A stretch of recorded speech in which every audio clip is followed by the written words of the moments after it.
अस्सलाम वालेकुम दोस्तों, ये वीडियो तमाम पाकिस्तानियों के लिए बहुत अहम है। सुनने में आ रहा है, सोशल मीडिया पे चल रहा है कि नवाज़ शरीफ साहब अपना बिज़नेस लंदन से लेकर चाइना मुंतकिल करने वाले हैं। ये दौरा भी उनका इसीलिए है।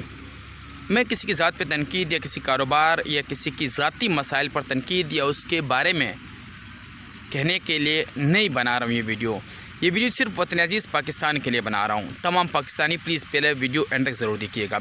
सबसे पहले मैं आपको एग्जाम्पल देता हूँ। आप दुबई उठा के देख लो, इनके तरक्की का राज क्या है।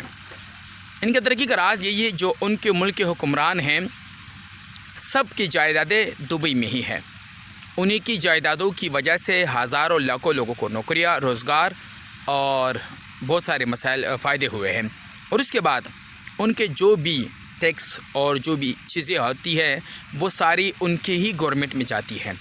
फिर वहाँ से जो चीज़ बनती है और बाहर इंपोर्ट होती है, या मिसाल के तौर पर दुबई में इंपोर्ट का सिस्टम कम है या ज़्यादा है, लेकिन वहाँ पर जाने वाले लोग जो घूमने वाले लोग होते हैं, दुबई विज़िट वाले लोग होते हैं, तो उन लोगों का फ़ायदा भी उन्हीं के मुल्क हो रहा है।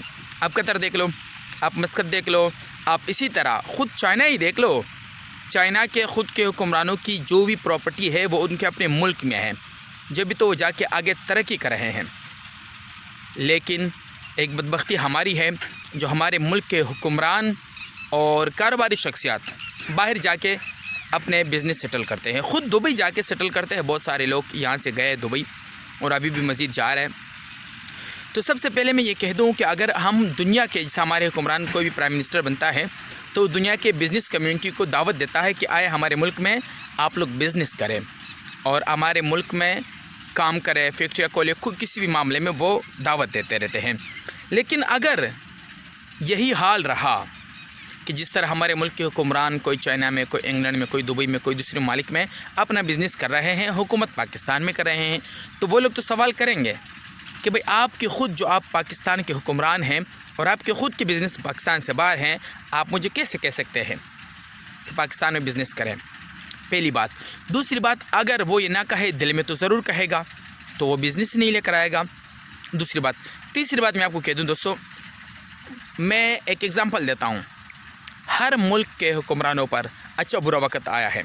हर मुल्क पर, हर कौम पर अच्छा बुरा वक़्त आया है। आज नवाज़ शरीफ को ये परेशानी है, शायद क्योंकि वो महसूस इस तरह कर रहे हैं, जो काफ़ी तजिया नगार है, उनकी इंटरव्यूज़ और उनकी वीडियोज़ में देखता हूँ, तो वो ये कहते हैं कि उनको डर इस बात का है इंग्लैंड से चाइना लेके जाने का बिज़नेस का, क्योंकि वहाँ पर डेमोक्रेसी है इंग्लैंड में, उनके जहाँ एहतजाज होता है। तो नवाज़ शरीफ का सबसे पहला इक़दाम रिस्क लेना पड़ेगा। अगर वो बिज़नेस पाकिस्तान लेकर आ जाए, उनकी वजह से हज़ारों लोगों को यहाँ पे रोज़गार मिलेगा। जो हज़ारों लोगों को यहाँ पे रोज़गार मिलेगा, पहली बात। दूसरी बात, जो यहाँ से बिजली, गैस, पानी ख़र्च होगा वो भी पाकिस्तान का ही होगा, उसके पैसे भी ख़जाने में जाएंगे। उसकी अगली बात, जो भी यहाँ से चीज़ बन के पाकिस्तान में सेल होगी या पाकिस्तान से बाहर इंपोर्ट होगी, तो उसका सीधा फ़ायदा पाकिस्तानी ख़जाने को होगा, और वो ख़जाने के पैसे सीधे आवाम पर लगेंगे। और जब आवाम पर लगेंगे तो हज़ारों लाखों लोगों की मैं आपको गारंटी देता हूँ कि लोगों का नवाज़ शरीफ से मोहब्बत बन जाएगी। ज़रूर है, उसको रिस्क लेना पड़ेगा। जब रिस्क लेंगे तो लोग उनकी प्रॉपर्टी, उनके कारोबार, उनके सब चीज़ें देखेंगे। उन पर लाजिम सी बात है, तकलीफ़ भी आ सकती है, उनको परेशानी भी झेलनी पड़ती है, लेकिन हाँ, वतन से वफ़ा करने का फ़ायदा है नस्ल दर नस्ल। अगर चंद पैसों के चक्कर में आप ये सोचें कि मेरे बिज़नेस ख़राब हो जाएगा और मेरे मुल्क में ये है, वो है, ये भाई ये होता है, पूरी दुनिया में होता है। पूरी दुनिया की पूरी दुनिया की मिसालें उठा के देख लो। लेकिन एक बात ज़रूर होगी कि आपके जाने के बाद जब ये दुनिया जहानी से जहाँ से इंसान रुखसत हो जाता है, तो उनकी बहुत सारी यादें रह जाती हैं और उनके ऊपर लोग मिसालें दिया करते हैं। तो आपकी भी एक मिसाल बन जाएगी कि जब नवाज़ शरीफ से पाकिस्तानी अवाम या पाकिस्तान के लोग या पॉलिटिकल पार्टीज़ इतना सख्त उनको दबाव में लिए हुए थे, या नफ़रत करते थे, या उनको पसंद नहीं करते, लेकिन उसके बावजूद उसने रिस्क लिया और अरबों रुपए की जायदाद पाकिस्तान में लाके यहाँ पर बिज़नेस शुरू किया, तो एक अच्छा इमेज पाकिस्तानी अवाम में जाएगा। दूसरा अच्छा इमेज ये होगा کہ دنیا کے لوگوں کے پاس ایک اچھا پیغام جائے گا کہ میں نے انگلینڈ جیسے ملک سے اپنی پراپرٹی نکال لی اور اپنے ملک میں لگا دی، اور میں اپنے ملک میں ہی یہ کاروبار کرنا چاہ رہا ہوں۔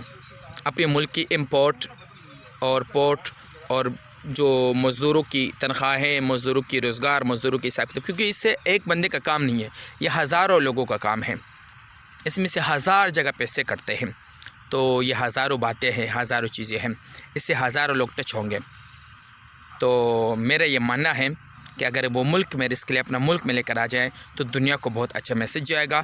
پاکستانی عوام میں نواز شریف کے لیے پھر سے وہ محبت پیدا ہو جائے گی جو اس سے پہلے کے وقت میں تھی، آج بھی ہوگی، آج بھی ہے، لیکن گھٹ گئی۔ اگر اچھے اقدام کریں، اچھے وہ کرے، کوئی 19-20 کا کام نہیں کرے۔ اب مثال کے طور پر انگلینڈ میں کہ یہ ان لیگل کام کر سکتا ہے؟ نہیں کر سکتا۔ تو اسی طرح پاکستان میں بھی اپنے کام سے کام، اپنے بزنس، نو پرابلم، کیونکہ ہزاروں لوگ خرید رہے، آلریڈی اربوں پتی پاکستان میں موجود ہیں۔